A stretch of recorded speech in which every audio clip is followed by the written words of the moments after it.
അല്ല, ഈ ഓഫീസിലോട്ടൊക്കെ എന്തിനാ കയറി വരുന്നത്? വന്നാലെന്താ? അല്ല, ഇവിടെ പലരും വരുന്നതല്ലേ.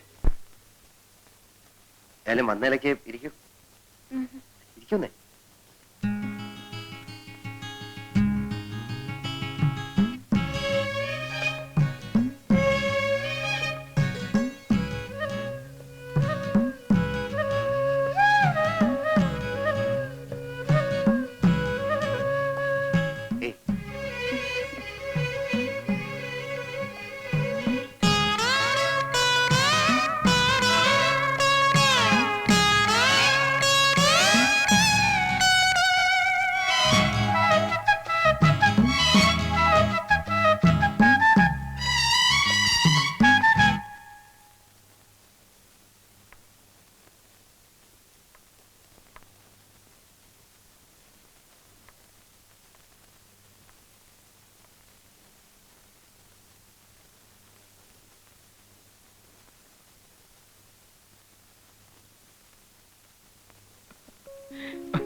എന്തായാലും വീട്ടിൽ നിന്നും പോന്ന ശേഷം ചേട്ടൻ നല്ല പ്രോഗ്രസ് ഉണ്ട്. ഞാൻ സ്വപ്നത്തിൽ പോലും വിചാരിച്ചില്ല ചേട്ടൻ ഒരു കാമുകനാകാൻ സാധിക്കുമെന്ന്. നീ ചുമ്മാരി ബാബു. ഈ കാമുകൻ കീമുകൻ എന്നൊന്നും പറയുന്നത് എനിക്ക് ഇഷ്ടമല്ല. അതെല്ലാ കാമുകന്മാരും പറയുന്നതാ. ഇതങ്ങനല്ല. ജീവിതത്തിൽ സുഖവും ദുഃഖവും പങ്കിടാൻ ഒരു പങ്കാളി വേണം തോന്നി. മനസ്സിലിറങ്ങിയ ഒരു നാടൻ പെൺകുട്ടിയെ കണ്ടെത്തുകയും ചെയ്തു. ഇപ്പോ ആകെ കൂടെ അസ്വസ്ഥതയായി. അത് എക്സ്പീരിയൻസ് ഇല്ലാത്തതുകൊണ്ടാ. എന്താ ചേട്ടന്റെ പ്ലാൻ? അവളെ ഉടനെ വിവാഹം കഴിക്കുക. സംഗതി സീരിയസ് ആയ നിലയ്ക്ക് കല്യാണം ഉടനെ നടത്തുന്നതാണ് ബുദ്ധി. അതാ ഞാനും ആലോചിച്ചത്. വീട്ടിൽ പോയി നമ്മുടെ അച്ഛനോടും അമ്മയോടും വിവരം പറഞ്ഞാലോ? ഐഡിയ കൊള്ളാം. പക്ഷെ അവിടെ ചെന്നാൽ മിസസ് തമ്പിയുടെ മകളെ കഴുത്തിൽ തൂക്കിയിട്ട് അവർ ചേട്ടനെ വിടും. പിന്നെ എന്ത് ചെയ്യും ബാബു? ഇത്തരം കാര്യങ്ങള് ചേട്ടനും അനിയനും തമ്മിൽ സംസാരിക്കുന്നത് ശരിയാണോ? നീ പറഞ്ഞേ. പ്രായപൂർത്തിയായ ഒരാൾക്ക് കല്യാണം കഴിക്കാൻ പെണ്ണിന്റെ അല്ലാതെ വേറെ ആരുടെ അനുവാദം വേണ്ട. അറിയാമോ ചേട്ടന്? അത് ശരിയല്ല. കാരണം നമ്മൾ നേരായ മാർഗത്തിൽ കൂടെ സഞ്ചരിച്ചില്ലെങ്കിൽ. നേരായ മാർഗമാണ് ഈ പറയുന്നത്. എന്തായാലും നമ്മുടെ ഡാഡിയും മമ്മിയും ഇതിന് സമ്മതിക്കില്ല. ആ നിലയ്ക്ക് കല്യാണം കഴിഞ്ഞിട്ട് അവരെ അറിയിക്കുന്നതല്ലേ നല്ലത്. അല്ല ബാബു, ഈ കല്യാണം എന്നൊക്കെ പറയുമ്പോ എന്താന്ന് വെച്ചാലേ എനിക്ക് പേടിയാവുന്നു. പേടിയും പ്രേമവും ഒരു കുടയുടെ കീഴിൽ പോവില്ല. ചേട്ടൻ ധൈര്യമായിരിക്കെ. നമുക്ക് ആ പെൺകുട്ടിയുടെ വീട്ടിൽ പോയി കല്യാണം ആലോചിക്കാം.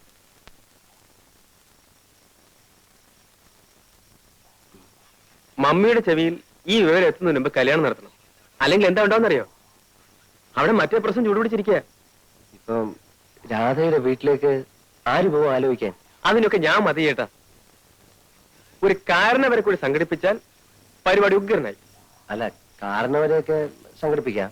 എന്നാ ബാക്കി കാര്യം ഞാൻ ഏറ്റു. ഞങ്ങൾക്ക് സമ്മതമാണ്. എന്നാലും കാരണവന്മാർ തമ്മിൽ ഇതിനെപ്പറ്റി ഒന്ന് സംസാരിക്കുക, ജാതകം കൈമാറുക, ഇങ്ങനെയൊക്കെ ചില നാട്ടാചാരങ്ങളൊക്കെ ഇല്ലേ? പട്ടണത്തിൽ എവിടെയാ നാട്ടാചാരം? അതൊക്കെ നമ്മുടെ ഇവിടെ അല്ലേ. അവിടെ ഇപ്പൊ താലി കെട്ടണമെന്ന് പോലും ഇല്ല. എങ്കിലും അവരിവിടം വരെ വരാതെ. ഞങ്ങളുടെ ഡാഡിയും മമ്മിയും പണ്ടേ പറഞ്ഞിട്ടുള്ളതാ. ഇക്കാര്യത്തിൽ ഞങ്ങളൊന്ന് തീരുമാനിക്കുന്നു, അതവർക്ക് സന്തോഷമാണ്. അല്ല, നമ്മുടെ മര്യാദ അനുസരിച്ച്. മര്യാദയല്ലേ അവര് പറഞ്ഞത്? ഇത്തരം കാര്യങ്ങളൊക്കെ അധികം നീട്ടിക്കൊണ്ടുപോകാതിരിക്കുന്ന ഭംഗി. കല്യാണത്തിനെങ്കിലും അവര് വരുവോ? അതറിയില്ല. എന്തായാലും ഞാനുണ്ടാവും. ചേട്ടനൊന്ന് വഴിമാറി കിട്ടിയിട്ട് വേണം അനിയന് പ്രവേശിക്കാൻ, അല്ലേ? നല്ലൊരു ദിവസം നോക്കി നമുക്കങ്ങ് നടത്താം. അതെ, ചേട്ടൻ കല്യാണത്തിന് സമ്മതിക്കില്ലെന്ന് പറഞ്ഞ് മമ്മിക്ക് വലിയ സങ്കടമായിരുന്നു. അവരെ നമുക്കൊന്ന് അത്ഭുതപ്പെടുത്തുകയും ചെയ്യാം. എന്നാ പിന്നെ എല്ലാവരും തീരുമാനിക്കുന്ന പോലെ അങ്ങ് ആയിക്കോട്ടെ. ഇതാ കാണുന്ന പണി, ഇതാ പണി, ഇതാ പണി.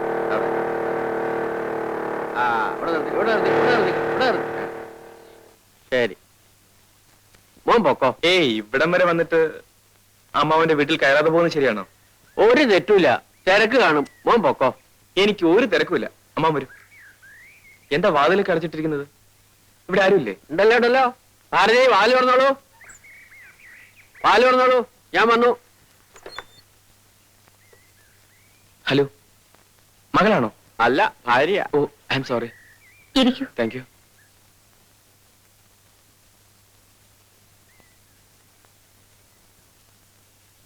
എന്നെ പരിചയപ്പെടുത്തിയില്ലല്ലോ. ഇത് ബാബു, വില്ലേജ് എക്സ്റ്റൻഷൻ ഓഫീസർ വിനയന്റെ നേരെ അനിയൻ. ചേട്ടന് പരിചയം ഉണ്ടായിരിക്കും. ഇല്ല. വിനിയും വളരെ തിരക്കുള്ള ആളല്ലേ, ഞാൻ വിളിച്ചോണ്ടൊന്നും ബുദ്ധിമുട്ടിക്കാറില്ല. ചേച്ചി ഒരു ദിവസം ഞാൻ വിളിച്ചോണ്ട് വരാം, പക്ഷെ സദ്യ തരണം. ഓ, ആ പ്രധാന കാര്യം പറയാൻ മറന്നു, ചേട്ടന്റെ കല്യാണം ഉറപ്പിച്ചു. അമ്മാവന്റെ ഒപ്പം ചേച്ചിയും കല്യാണത്തിന് വരണം. കൊണ്ടുവരണം അമ്മാവ, ഇല്ലെങ്കിൽ ഞാൻ ഇവിടെ നിന്ന് പിടിച്ചോണ്ട് പോകും. കുടിക്കാൻ എന്തെങ്കിലും കൊണ്ടുവരട്ടെ? ഒന്നും വേണ്ട, ഞാൻ പിന്നീട് വരാം. അപ്പൊ കല്യാണത്തിന് കാര്യം മറക്കണ്ട കേട്ടോ. പറ്റേ അമ്മാവ. ആ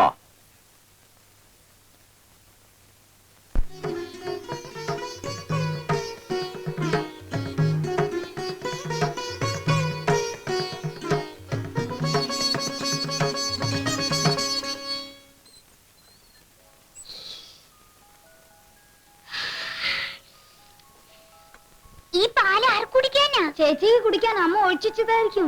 അതെന്താ ചേച്ചിക്ക് മാത്രം? നിനക്ക് വല്ലതും അറിയോ? കല്യാണം എന്ന് വെച്ചാൽ അതൊക്കെ വേണം. നമുക്ക് എടുത്ത് കുടിക്കാം. അമ്മ അറിഞ്ഞാ നമ്മളെ കൊല്ലും. അമ്മയുടെ വിചാരം നമ്മൾ വീട്ടിലേക്ക് ഉറങ്ങാൻ പോയിരിക്കാന്നാ. എന്നെ നമുക്ക് എടുത്ത് കുടിച്ചിട്ട് പോകാം. കുടിക്ക. എനിക്ക് എനിക്ക് മതി, എനിക്ക് മതി, എനിക്ക് വേഗം വേഗം താ എനിക്ക്. എന്നാ ഈ മനം പോലെ മംഗല്യം എന്ന് പറയുന്നത് കേട്ടിട്ടില്ലേ? അതാണ് ഇപ്പൊ നടന്നത്. കല്യാണാലോചനയായിട്ട് വരുന്ന ഒരുത്തരെയും പിടിക്കാതെ എത്ര കാലമാണ് ഇവളെന്നെ ബുദ്ധിമുട്ടിച്ചതെന്ന് അറിയാമോ? ഇതൊക്കെ ഒരു യോഗമാണ് കാരിച്ചനായരെ. ഈ കല്യാണത്തിന്റെ കാര്യത്തിൽ മാത്രം മുൻവിധികൾ ഒന്നും നടക്കില്ല. അത് ശങ്കരനായരുടെ കല്യാണം തന്നെ അതിന് തെളിവല്ലേ? നമ്മുടെ ശങ്കരൻ നായരെ നമ്മളിങ്ങനെ ഇരുന്ന് ബോറടിക്കുന്നത് ശരിയാ. ചേട്ടന് ഉറക്കം വരുന്നുണ്ടാവും. അവർക്ക് വല്ലതും സംസാരിക്കാൻ കാണില്ലേ? എവിടെ നമ്മുടെ അന്തർജനങ്ങള്? മോളെ, നിന്റെ കുട്ടികളെയൊന്നും ഇനി പാടില്ല കേട്ടോ. കല്യാണം കഴിഞ്ഞ പെണ്ണാ, നല്ല അടക്കം ഒതുക്കമായിട്ടൊക്കെ കഴിയണേ. അവള് കൊച്ചുകുട്ടിയൊന്നുമില്ലല്ലോ, അല്ലേ രാധേ? ലക്ഷ്മിക്കുട്ടിയെ, മോളെ നമുക്ക് നാളെയും കാണാം, പോരെ? ഭാരതി നേരം വൈകിക്കണ്ട, എനിക്കൊന്ന് കുളങ്ങര പോണം. പോയിട്ട് വരട്ടെ മോളെ. ബാബു ഇന്ന് ഞങ്ങളുടെ കൂടെ പോരെ, നമുക്ക് അവിടെ കിടന്നുറങ്ങാം. അത് ശരിയാ, ഇന്ന് ഇവരെ രണ്ടുപേരെ ഒറ്റയ്ക്കാക്കുന്നത് നല്ലത്. അവിടെ കുട്ടികളൊക്കെ ആയിട്ട് തിരക്കായിരിക്കാം അമ്മാവ. എനിക്കൊരല്പം ഒഴിഞ്ഞ സ്ഥലമാണ് ഇഷ്ടം. ഞാൻ ശങ്കരനായിട്ട് വീട്ടിൽ കിടന്നോളാം. അവിടെ ഈ പറഞ്ഞ പോലെ ഒരു വിരോധമില്ല. ഒരു കാര്യമുണ്ട്, അവിടെ നല്ല കാറ്റ് കിട്ടും. നല്ല കാറ്റ് കിട്ടും, പക്ഷെ ഭയങ്കര കൊതുവാ. വേണമെങ്കിൽ പോന്നോളൂ. കൊതുവൊന്നും ഇപ്പോഴില്ല. കൊതു ഉണ്ടായാൽ തന്നെ സാരമില്ല, ഒരു ദിവസത്തേക്കല്ലേ. ഒരു വിരോധമില്ല, പക്ഷേ ഈ മേശയും കസേരയൊക്കെ എടുത്ത് മാറ്റി ഒരു പായ വിരിച്ച് കൂടെ കിടക്കാവുന്നതേ ഉള്ളൂ. അവർക്കൊരു കൂട്ടുമായി. അത് വേണ്ട, ഞാൻ അവിടെ കിടന്നോളാം. മാത്രമല്ല, താനല്ലേ ഇപ്പൊ തന്നെ പറഞ്ഞത് ഇന്നവരെ തനിച്ചു വിടണം. ഭാരതി, എന്നാ ഈ ടോർച്ച് പിടിച്ച് മുമ്പിൽ നടന്നോ. അപ്പൊ രാത്രി യാത്രയില്ല. പോട്ടെ വാ. അപ്പൊ ചേട്ടാ, ഞാൻ രാവിലെ എത്താം. ആ ശരി മോളെ, പോയിട്ട് വരാം. ഓ, കൊച്ചുങ്ങൾ ഉറങ്ങി കാണും. വരൂ ലക്ഷ്മിട്ടി.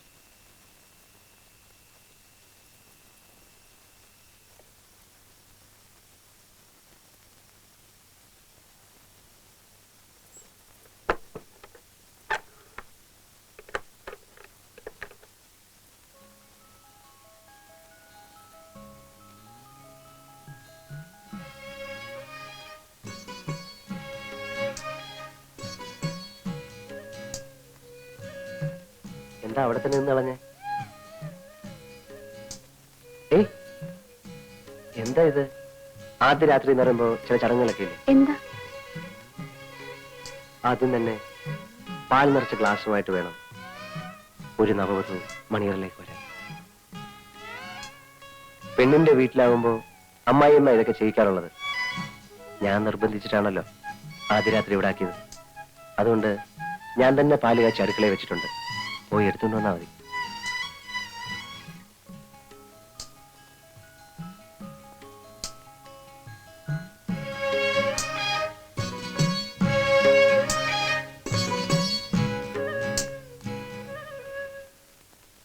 പാലവിടെ കാണാനില്ലല്ലോ. കാണാനില്ലെന്നോ? അങ്ങനെ ഒരു വഴിയില്ലല്ലോ. അവിടെ ഉണ്ടാവുന്നേ ഞാൻ വെച്ചതല്ലേ.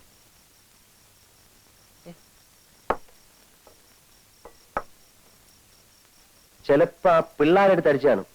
ഇപ്പൊ ഒന്നും പറയാൻ പറ്റത്തില്ലല്ലോ, അളിയന്മാരായി പോയില്ലേ. സാരല്ല, പാലൊന്നും വേണ്ടെന്നേ. അത് പറ്റില്ല. എനിക്ക് കാര്യത്തിൽ ചില നിർബന്ധങ്ങളൊക്കെ ഉണ്ട്. നമ്മുടെ പഴയ ആചാരങ്ങളൊക്കെ മറക്കാൻ പറ്റുമോ? ഇത് കണ്ടോ, അമൂൽ.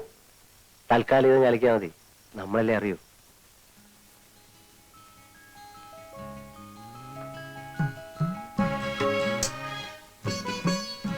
പാല്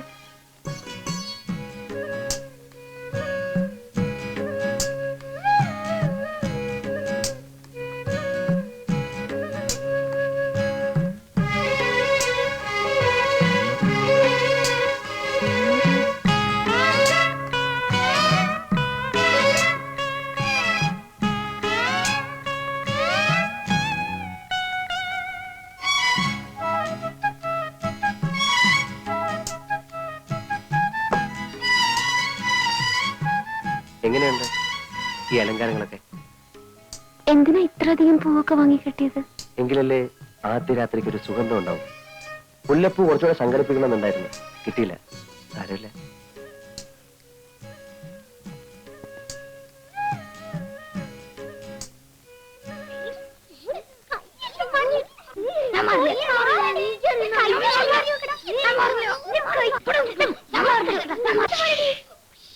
ഏയ്, ഇങ്ങോട്ട് നോക്കിയേ.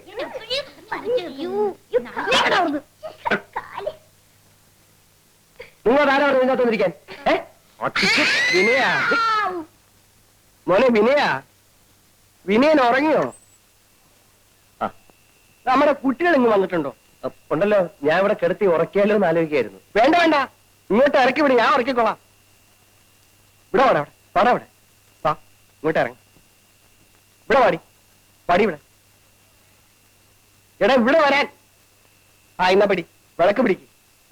ഇനിയും കാണണമല്ലോ. എടി കിടുങ്ങാമണി. 1 2 3 4 ഇനിയും കാണണമല്ലോ വിനയ. ആ കരയുന്നോ? കൊന്നുകളയും ഞാൻ. ഇങ്ങോട്ട് വാ വിനയ. കഥ കടച്ച് സുഖമായിട്ട് കിടന്ന് ഉറങ്ങിക്കോ. കുട്ടികളും ഞാനും കൂടി പോയിക്കോളാം. അടക്കണം. നോക്കി നിൽക്കുന്നു ഉറങ്ങാൻ കണ്ട സ്ഥലം. ഇനി ആരെങ്കിലും ഉണ്ടോ എന്ന് നോക്കിയതാ. ഏതായാലും നിന്റെ അച്ഛനെ ഞാൻ സമ്മതിച്ചിരിക്കുന്നു. നിന്നെയൊക്കെ മേച്ചോണ്ട് നടക്കണല്ലേ, ചില്ലറ പാടൊന്നുമില്ല. ആയിരിക്കട്ടെ. നമുക്ക് എത്ര കുഞ്ഞുങ്ങൾ വേണം? ഒരു 5-6 ആയിക്കോട്ടെ അല്ലേ? പിന്നെ ആദ്യ രാത്രിയിലെ ഒരു പാട്ടൊക്കെ വേണ്ടല്ലേ? എനിക്കറിയില്ല പാടാൻ. അറിയാമെങ്കിലും ഇപ്പൊ പാടില്ലെന്ന് എനിക്കറിയാം. ഏതായാലും നമുക്ക് ആ ചടങ്ങ് ഏറ്റിക്കണ്ട. ഇപ്പോഴേ രണ്ടുപേർക്കും ബുദ്ധിമുട്ടില്ലല്ലോ.